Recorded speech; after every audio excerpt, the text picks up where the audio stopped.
आज हरियाणा सरकार के लिए अहम दिन है। आज एक बार फिर से कैबिनेट का विस्तार हो सकता है। क्या उम्मीदें हैं, कितने विधायक जो है मंत्री बन सकते हैं? देखिए, 4 दिन पहले नई कैबिनेट बनी है। मेरे माननीय मनोहर लाल जी ने इस्तीफा दे दिया था, नए चीफ मिनिस्टर आए हैं। अब उन्होंने आज बनाने, कितने बनाएंगे अभी अंदाजे हैं। कोई 6 कह रहा है, कोई 5 कह रहा है, कोई 7 कह रहा है।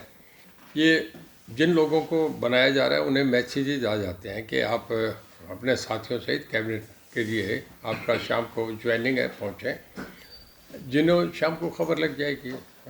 अब जो रहेगी मेरे ख्याल में तकरीबन बन ही जाएगी आज। बाकी ये फैसला तो मुख्यमंत्री जी का होता है। एक चर्चा ये भी है कि आप भी डिप्टी सीएम बन सकते हैं। नहीं, मुझे कोई जानकारी नहीं, पहले भी आपके चैनल पे ये चलती रही। देखिए, ये टोटल मुख्यमंत्री का अपना प्रेरोगेटिव है। इसको क्या बनाए नहीं बनाए ये उनका फैसला। हमें तो खाली खबर मिलेगी, वो आप लोगों के टीवी से माध्यम से आ जाएगी। एक बात की जाए तो लोकसभा चुनाव बिल्कुल चल रहा है। क्या कुछ तैयारियां हैं पूरे हरियाणा भर की? देखिए, मोदी साहब की एक लहर है। हर जगह आम ये चर्चा है, चाहे मीडिया के लोग हैं, कोई किसी को, जिसको भी मोदी साहब की टिकट मिली वो जीतेगा, जिसको भारतीय जनता पार्टी की टिकट मिली वो जीतेगा। मोदी साहब का जैसे कभी जेपी मूवमेंट था, एक ऐसी आंधी है। अब देख रहे हैं रात कोयम्बटूर क्या था, हर जगह, चाहे वो सिगोमा थे, मतलब हर जगह मोदी साहब, एक तरफा इलेक्शन हो रहा है। और वो कह रहे हैं, यही बात है, 350-400 सीट के लिए बीजेपी जीतेगी। मंत्रिमंडल का विस्तार तो हो रहा है, लेकिन अनिल विज जी जो है वो नाराज बताए जा रहे हैं। क्या? देखिए, भारतीय जनता पार्टी है, इसमें कभी कोई नहीं देखा जाता। राजस्थान में आपने देखा, वसुंधरा राजे सिंधिया थी, 5वीं लाइन के आदमी को बना दिया। और मध्य प्रदेश में शिवराज सिंह जी पहले मुख्यमंत्री थे, पार्टी हाईकमांड का फैसला, सब बैठे हैं, कोई नाराज़ नहीं होता इस पार्टी में। इस पार्टी पे जितनी खबर रहती है, बहुत इन पे स्पीड वर्क है। ज़मीन से जुड़ी पार्टी है, हर आदमी की, पूरे हाईकमांड को सब आतंकवाद कहते हैं, वहाँ डिसाइड होता है। कोई अपनी नाराज़गी ले अपनी जेब में रखे, यहाँ इस पार्टी में कोई परवाह नहीं होती। सिरसा से बीजेपी उम्मीदवार है अशोक तंवर सिरसा से उम्मीदवार हैं बीजेपी के। क्या कहेंगे? देखिए, पार्टी ने जो निर्णय करा हमारे लिए वो सर्वोपरि है। मैं तो उस दिन भी मीटिंग में कहा था, जो टिकट लेकर उसकी मदद करूँ। सबसे कहा भी जो भारतीय जनता पार्टी टिकट लेके आ जाए उसकी मदद करनी है। आपसे मुलाकात भी हुई अशोक तंवर? हाँ, आए थे मेरे पास कोठे पे, अशोक तंवर आए थे। तो क्या आपने कहा कि सपोर्ट करेंगे उनको?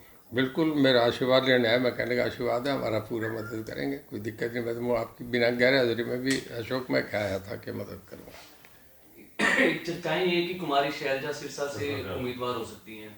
देखिए, कांग्रेस पार्टी का उनका निर्णय, किसको बनाए नहीं बनाए, हमारा उस पर कोई कमेंट करना, मेरे कहने से टिकट दिया जाना नहीं, मेरे कहने से कटना नहीं। उनकी पार्टी का मैं इस पर क्यों सोच कर, मैं तो अपने पार्टी के उम्मीदवार हूँ, उनके लिए पूरा जोर लगाऊंगा जिताने का काम। कितनी चुनौती मानते हैं आप उसका, अगर शैलजा आते हैं तो कितनी चुनौती मानते हैं? क्योंकि पहले भी मेरा ये मानना, हरियाणा के 10 की 10 हम जीत रहे हैं। हम इस खाने को ही नहीं चेक करें क्योंकि सामने चैलेंज है कुछ नहीं। मोदी साहब का अकेले के नाम का वोट है। लोग देश को सबसे मजबूत प्रधानमंत्री मिले हैं कश्मीर का मामला होने के बाद, इसके बाद वर्ल्ड की 5 इकोनॉमी में होने के बाद, दुनिया की डिफेंस में सबसे बड़ी ताकत होने के बाद, जो ये चीज़ें जो है लोग देखते हैं, नेशनल इंटीग्रेशन की बात है पूरे भारत में। आज कश्मीर में जाके 2 झंडे 2 इश्तिहार सब बंद हो गए। लोग अच्छे नेतृत्व को स्वीकार करते हैं। रोहतक सीट सबसे वोट सीट है। हालांकि पिछला जो चुनाव था वो महज 7500 समथिंग वोट से ही बीजेपी जीती थी। दीपेंद्र हुड्डा का दावा है कि इस बार बीजेपी को पूरी तरह से सबक सिखा देंगे। देखिए, 2014 में भी वो ये कहते थे, 2019 में भी ये कहते थे।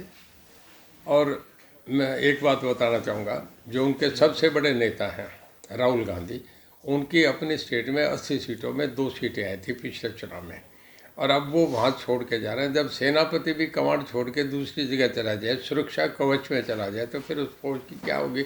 अब इसमें क्या दीपेंद्र कहेंगे, उस पर कोई कमेंट करने का मीनिंग रहता है क्या?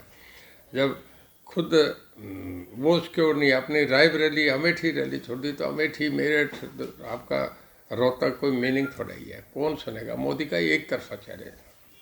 राहुल गांधी की जो यात्रा थी वो समाप्त हुई।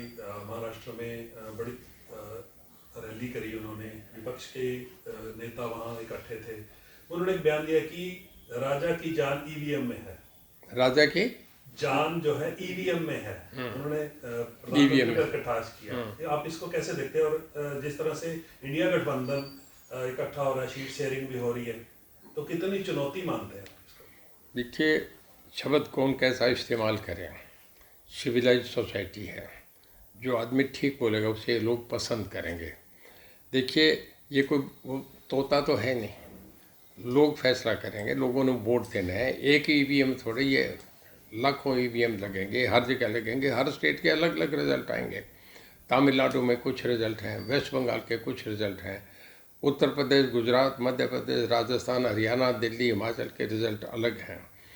तो हर आदमी, देखिए, प्रजातंत्र की एक लाइन की परिभाषा है कि जहाँ विचारों का विरोधाभास हो उसे प्रजातंत्र कहते हैं। हर आदमी का अपना अधिकार। हम फैमिली में, हम सब अलग अलग में, कोई किसी पार्टी में, कोई किसी पार्टी में, कोई ये नहीं कह सकता। एक सामूहिक जो सब चैनल पे आ रहा है कि लोगों का मूड क्या है, जो सर्वे आ रहे हैं, उस सब सर्वे में बाजार में, सट्टा बाजार भी यही बता रहे हैं कि जी बीजेपी अकेली 350 से ऊपर जीत रही है। आप बताइए, जो एक सब जगह यूनिवर्सल एक्सेप्टेड एक ओपिनियन आ गया, उसके बाद किसी आदमी और की बात सुनना ना सुनना उसका कोई मीनिंग ही नहीं रहता।